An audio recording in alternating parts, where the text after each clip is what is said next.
Agradecemos que nos tome la llamada Alejandra Sánchez Montiel. Ella es investigadora del Centro de Estudios Internacionales Gilberto Bosques del Senado de México. Muy buenas tardes, es un gusto saludarte. Buenas tardes, muchas gracias por la invitación. Al contrario, el gusto es nuestro volverte a ver y volver a platicar contigo. Pues, ¿cuál es el análisis que haces de este problema que se vive en Nicaragua? Y también si nos pudiera hacer un breve recuento para entender más este contexto de esta situación que se vive en este país.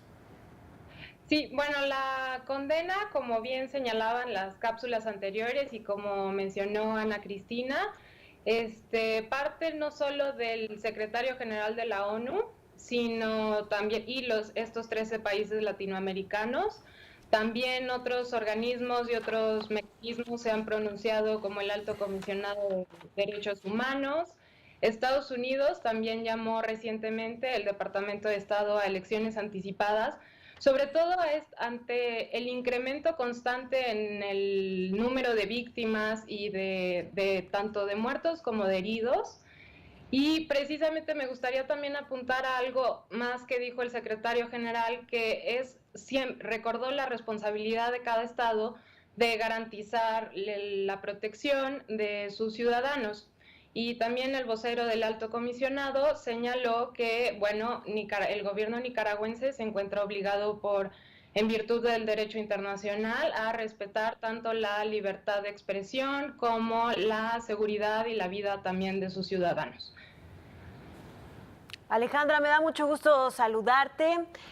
Yo te preguntaría, pues ha habido intervención de otras instituciones, de otras instancias internacionales y se mencionan precisamente dentro de este comunicado conjunto que lanzan varios países de América Latina, como por ejemplo la Comisión Interamericana de Derechos Humanos o el Grupo Interdisciplinario de Expertos Independientes, instituciones o instancias que también han mandado incluso observadores a Nicaragua.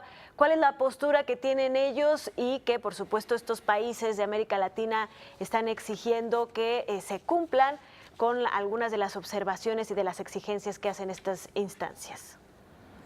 Sí, como bien señalas, la Comisión Interamericana empezó a dar seguimiento a la situación en Nicaragua ya desde mayo, que, bueno, inclusive antes, pero en mayo fue que realizó una visita de trabajo al país.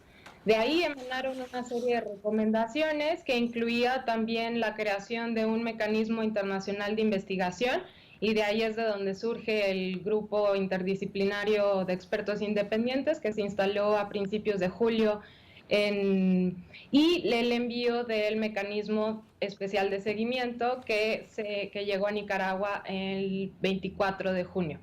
Entre las principales recomendaciones de la Comisión Interamericana y que el MECENI deberá dar seguimiento, se incluye también los llamados a no criminalizar la protesta. Bueno, en primer lugar, a cesar inmediatamente todos los actos de violencia, intimidación, amenaza contra manifestantes, también en estricto apego a la libertad de expresión, la no criminalización de protesta, el permitir a los manifestantes heridos recibir atención de salud y pues en realidad otra serie de medidas también, la apertura, bueno, el detener las detenciones arbitrarias e ilegales, que también mecanismos internacionales como el Alto Comisionado pidió inclusive hoy que se permitiera a organizaciones de derechos humanos entrar a estos centros de detención y a las prisiones precisamente para ver en qué condiciones se encontraban.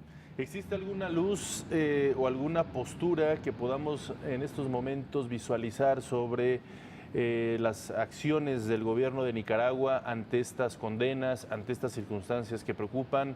¿O pues seguimos a la espera de algún pronunciamiento mucho más claro, más contundente, alguna decisión que nos dé más luz? Pues de entrada, una de las principales también medidas de la comunidad internacional en fechas recientes también es el llamado a elecciones anticipadas. El presidente Daniel Ortega ha descartado de entrada el llamar a estas elecciones. En teoría se tienen previstas para 2021 y la propuesta es que se adelanten 2 años para 2019. Pero en realidad el presidente ha expresado su completa renuencia a ello y también inclusive la vicepresidenta y bueno, su esposa han señalado estas manifestaciones como una falsa campaña mediática y una suerte de intento de golpe de Estado. Así que, pues en realidad sí, lo que estaríamos esperando también son pronunciamientos cada vez más fuertes de la comunidad internacional. El Consejo Permanente de la OEA analizó la situación el viernes pasado y también ante el desarrollo de otros acontecimientos como los del fin de semana y más recientes va a analizar la situación el día de mañana. Entonces también tendremos que estar pendientes de cómo va evolucionando el análisis que se da en estos organismos, pero también en el terreno, qué tanto se atienden las recomendaciones de la Comisión Interamericana y el GIEI. Alejandra, yo te preguntaría, ¿cómo entender el papel de la Conferencia Episcopal, que ha intentado ser un mediador entre la gente que está en las calles y por supuesto el gobierno, y además pues también el apoyo internacional que ha recibido esta institución, que también es mencionada en este comunicado conjunto de los diferentes países de Latinoamérica y que incluso pues ha requerido o ha suscitado llamamientos por parte del Papa y otras instancias religiosas parecidas? Claro, bueno, México también apoyó en fechas recientes el papel de la Conferencia del Episcopado como mediador, o más bien como también un actor que pudiera mediar en este diálogo entre actores sociales y gobierno, que lamentablemente se encuentra suspendido también desde hace tiempo.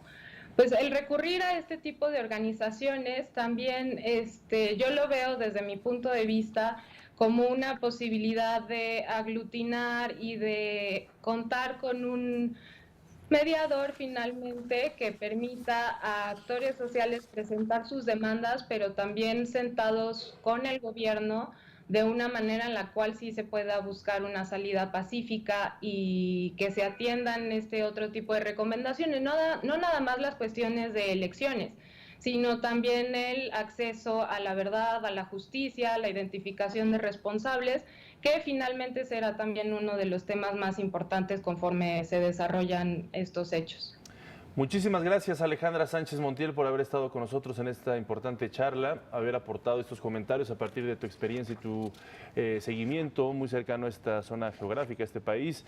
Y bueno, pues mantendremos seguramente, si nos lo permites, la comunicación, puesto que seguramente este tema dará mucho de qué hablar en los próximos días. Gracias, un fuerte abrazo. Sí, claro, gracias a ustedes, nos vemos.